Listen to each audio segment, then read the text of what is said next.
नमस्कार मंडळी, सर्वांना विजयादशमीच्या हार्दिक शुभेच्छा.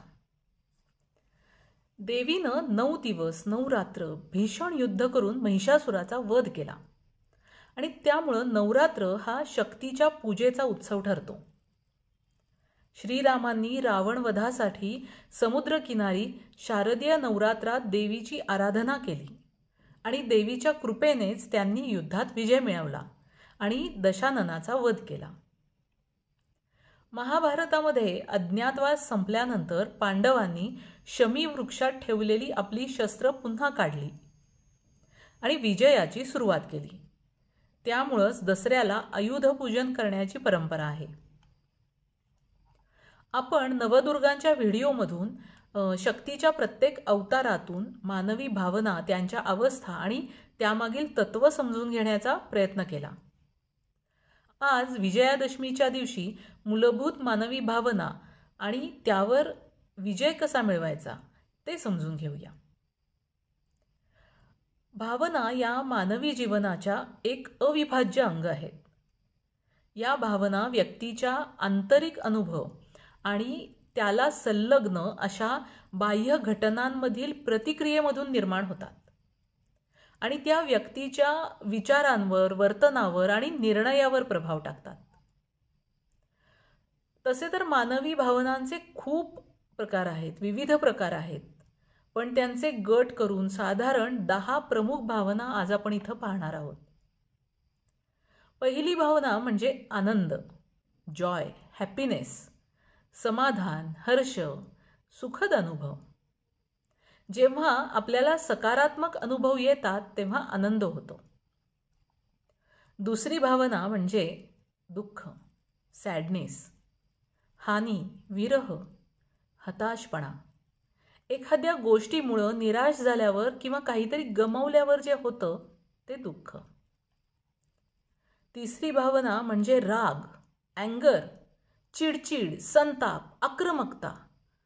आपल्याला अयोग्य किंवा अन्यायकारक वाटतं तेव्हा राग येतो. चौथी भावना म्हणजे भीती, फिअर, असुरक्षितता, भय. काही वेळेला एखाद्या धोक्याची किंवा अज्ञाताची जाणीव झाल्यावर भीती वाटते. पाचवी भावना म्हणजे तिरस्कार, घृणा, डिस्गस्ट, तिटकारा, नावड, विकर्षण. जेव्हा एखाद्या गोष्टीची तीव्र प्रमाणात किळस वाटते ना, त्यावेळेला घृणा ही भावना असते. सहावी भावना म्हणजे आश्चर्य, सरप्राईज, धक्का बसणे. एखादी अनपेक्षित घटना घडल्यावर आश्चर्य वाटतं. हे चांगलं किंवा वाईट दोन्ही असू शकतं. सातवी भावना म्हणजे प्रेम, विश्वास, आपुलकी, केअर, ट्रस्ट, अफेक्शन, जवळीक, आत्मीयता, करुणा, जिव्हाळा. एखाद्या व्यक्तीशी किंवा वस्तूशी आपुलकीची भावना असणे. आठवी भावना म्हणजे अपेक्षा, उत्कंठा, अँटिसिपेशन, एक्साइटमेंट.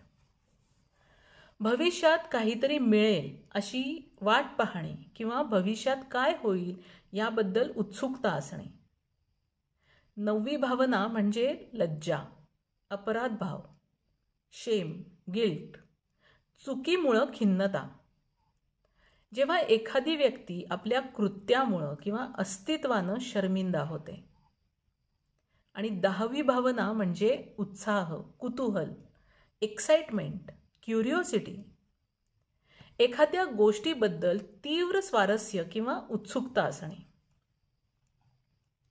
मानसशास्त्रात यांना मूलभूत भावना म्हणजे बेसिक इमोशन्स आणि त्याचे उपप्रकार असं म्हणतात. 1970च्या दशकात मानसशास्त्रज्ञ पॉल एकमन यांनी राग, तिरस्कार, भीती, आनंद, दुःख आणि आश्चर्य या 6 मूलभूत भावना ओळखल्या की ज्या मानवी संस्कृतीमध्ये सार्वत्रिकपणे अनुभवल्या जातात. 1980च्या दशकात रॉबर्ट प्लचिक या मानसशास्त्रज्ञांनी भावनांचे चक्र म्हणजेच व्हील ऑफ इमोशन्स मांडलं आहे, ज्यामध्ये त्यांनी 8 प्रमुख भावना आणि त्यांचे उपप्रकार समजवलेत. सायकॉलॉजीनुसार कोणत्याही भावना आणि वर्तन हे योग्य किंवा अयोग्य हे ठरवण्यासाठी अशी कोणती एक रेष आखलेली नसते. प्रत्येकामध्ये सर्व प्रकारच्या भावना या कमी जास्त प्रमाणात असतातच. परंतु जेव्हा एखादी भावना किंवा जास्त भावनांचा उद्रेक होतो ना, त्यावेळेला मात्र त्यावर काम करावं लागतं आणि त्या भावनांवर नियंत्रण ठेवावं लागतं. अशा वेळेला तज्ज्ञांचा सल्ला घेणं, योग्य मार्गदर्शन घेणं हे आपण करूच शकतो. सायकोलॉजीमध्ये CBT, REBT, ACT, art therapy, music therapy, exposure therapy, group therapy यासारख्या अनेक थेरपीज आपल्याला घेता येतात. याशिवाय मेडिटेशन आणि मेडिकेशन म्हणजेच औषधं हे देखील उपाय करता येतात. मानवी भावनांच्या नियंत्रणासाठी डॉक्टर बाख यांनी शोधून काढलेली फ्लॉवर रेमेडी मेडिसिन ही देखील खूप उपयोगी पडतात बरं का. अर्थातच सायकोलॉजिकल थेरपीज आणि फ्लॉवर रेमेडी मेडिसिन ह्या सर्व अलीकडच्या काळामध्ये अभ्यासला गेलेल्या गोष्टी आहेत. प्राचीन भारतीय तत्त्वज्ञानानुसार, भारतीय परंपरेनुसार, भारतीय पुराणशास्त्रानुसार पाहायचं झालं तर आपल्याकडं ही मानवी भावना आणि त्यातील तीव्रता, त्यामुळे होणारे त्रास यावर वेगवेगळ्या पद्धतीनं भाष्य केलं गेलं आहे. आणि म्हणूनच प्रत्येक युगामध्ये विष्णूला वेगवेगळे अवतार घ्यावे लागले आहेत. जसं की सत्ययुगामध्ये मत्स्य, कुर्म, वराह आणि नरसिंह हे अवतार झाले. त्रेतायुगामध्ये वामन, परशुराम आणि श्रीराम हे अवतार झाले. द्वापार युगामध्ये श्रीकृष्णाने अवतार घेतला आणि सध्या चालू असलेल्या कलियुगामध्ये बौद्ध अवतार आणि या युगाच्या शेवटी कल्की अवतार. अशा प्रकारे दशावतारांची कथा सांगितली जाते. हे दशावतार सुद्धा 10 प्रकारच्या मानवी भावनांवर नियंत्रण करण्यासाठीच घेतले गेलेले आहेत. समर्थ रामदासांनी मनाचे श्लोक हे 17व्या शतकात रचले. या श्लोकांमध्ये ज्या 205 ओव्या आहेत त्या मनाला मार्गदर्शन करण्याच्या आणि नैतिक वागणूक शिकवण्याच्या हेतून लिहिल्या आहेत.